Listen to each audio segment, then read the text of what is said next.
Class 7th। आज हम आपके चैप्टर्स ये आरणी से चैप्टर करेंगे 9। हमने 8 चैप्टर तक कंप्लीट कर लिया। हमारा जो हाफेली का कोर्स था हमारा 8 चैप्टर तक था। अब हम आगे इसको करेंगे। पाठ 9 है दुख का अधिकार। कोई प्रसंग है, कोई स्टोरी है, क्या है देखो। कोई एक होता है ना सीन, वो है मनुष्य का समाज में अधिकार और उसका दर्जा निश्चित करने वाले कारणों में से एक कारण पोशाक भी है। पोशाक क्या होता है? पहनावा, कपड़े, है ना। पोशाक उसी को तो बोलते हैं जो हम पहनते हैं, कपड़े, है ना। इस चैप्टर को 2 टाइम्स रीड करना बेटा, इससे आपके क्या होगा, रीडिंग में इम्प्रूवमेंट होगा। ठीक है। तो मनुष्य का समाज में अधिकार और उसका दर्जा निश्चित करने वाले कारणों में से एक कारण पोशाक भी है। पोशाक यानी पहनावा, कपड़े जो भी होता है।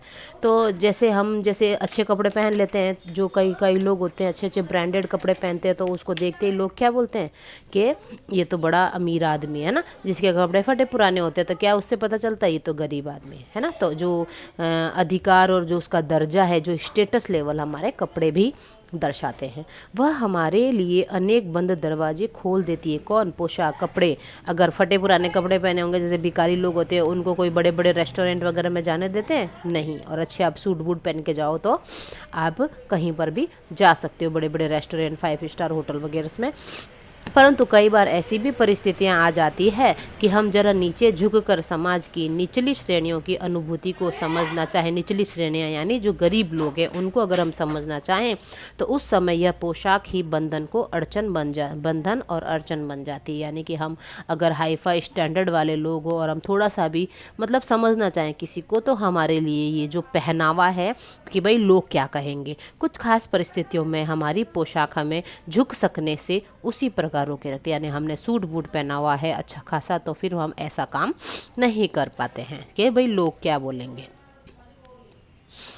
जिस प्रकार वायु की लहरें कटी हुई पतंग को सहसा भूमि पर नहीं गिर जाने देती। यानी कि जैसे पतंग उड़ाते हैं तो जैसी वो कटती है तो अचानक से धड़म करके नीचे थोड़ी गिरती है, वो धीरे धीरे उड़ती हुई हवा के बंधन से वो करते हुए हवा के सहारे फिर नीचे आती है। बाजार में फुटपाथ पर कुछ खरबूजे डलिया में और कुछ ज़मीन पर बिक्री के लिए रखे जान पड़ते थे। खरबूजे होते हैं ना। खरबूजों के समीप एक अधेड़ उम्र की स्त्री बैठी रो रही थी। अधेड़ उम्र में बहुत बूढ़ी थी वो। खरबूजे बिक्री के लिए थे, परंतु उन्हें खरीदने के लिए कोई कैसे आगे बढ़ सकता था। ठीक है।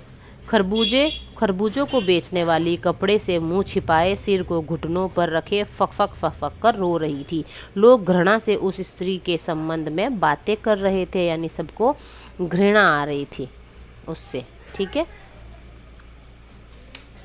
उस स्त्री का रोना देखकर मन में एक व्यथा सी उठी, यानी दुख सा हुआ, पर उसके रोने का कारण जानने का क्या उपाय था। फुटपाथ पर उसके समीप बैठ सकने में मेरी पोशाक ही व्यवधान बन खड़ी हुई। यानी कि ये कोई लेखक या कोई व्यक्ति है, वो बता रहा है कि मैं ये ऐसे सूट बूट में है। अब कोई गरीब स्त्री रो रही हो तो ये उसको बैठ करके उसकी स्टोरी सुनेगा तो कैसा लगेगा, लोग बोलेंगे हो तो सूट बूट वाला इसके पास बैठा है, ऐसा जरूर क्या बात है ना। तो व्यवधान बन गई, यानी मुसीबत बन गई, मतलब बाधक बन गई। एक आदमी ने घृणा से थूकते हुए कहा, क्या जमाना आ गया है, जवान लड़के को मरे पूरा दिन नहीं बीता और यह बेहया दुकान लगाकर बैठी। यानी उसका कोई जवान लड़का था, वो मर गया उस बुढ़िया का, तो वो अपना दुकान लगा के बैठी, तो लोग उसको दुत्कार रहे हैं, उसके ऊपर थूक के बोल रहे हैं कि ऐसा बेहया मतलब बेशरम औरत है। दूसरे साहब अपनी दाढ़ी खुजाते हुए कह रहे थे, अरे जैसी नीयत होती है अल्लाह वैसी ही बरकत देता है। सामने के फुटपाथ पर खड़े एक आदमी ने दिया सिलाई की तीली से कान खुजाते हुए कहा, अरे इन लोगों का क्या है, ये कमीने लोग रोटी के टुकड़े पर जान देते हैं, इनके लिए बेटा बेटी खसम लुगाई खसम मतलब पति और लुगाई मतलब पत्नी, धर्म ईमान सब रोटी का टुकड़ा है। यानी लोग बातें बना रहे, इनके लिए क्या है रिश्ते। बोला बेटा मरा है और ये आके यहाँ पर बैठ गई और बेच रही है।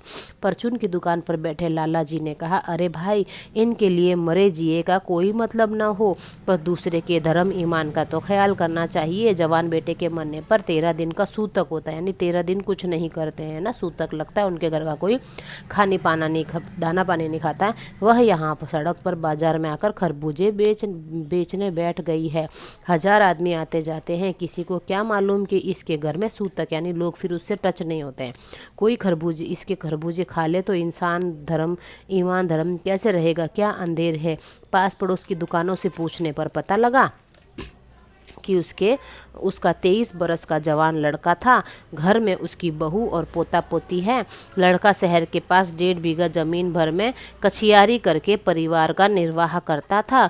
खरबूजों की डलिया बाजार में पहुंचाकर कभी लड़का स्वयं सौदे के पास बैठ जाता था, कभी माँ बैठ जाती थी। ठीक है, तो यहाँ तक ये चैप्टर पढ़ना है, 2 टाइम्स रीड करना है। देखो अभी ये क्या होता है आगे, ये आदमी इसकी मदद करता है या नहीं करता है, तो अब हम इसको आगे पढ़ेंगे। तब तक के लिए चैप्टर 2 टाइम्स रीड करना, ध्यान से सुनना। ठीक है, ओके।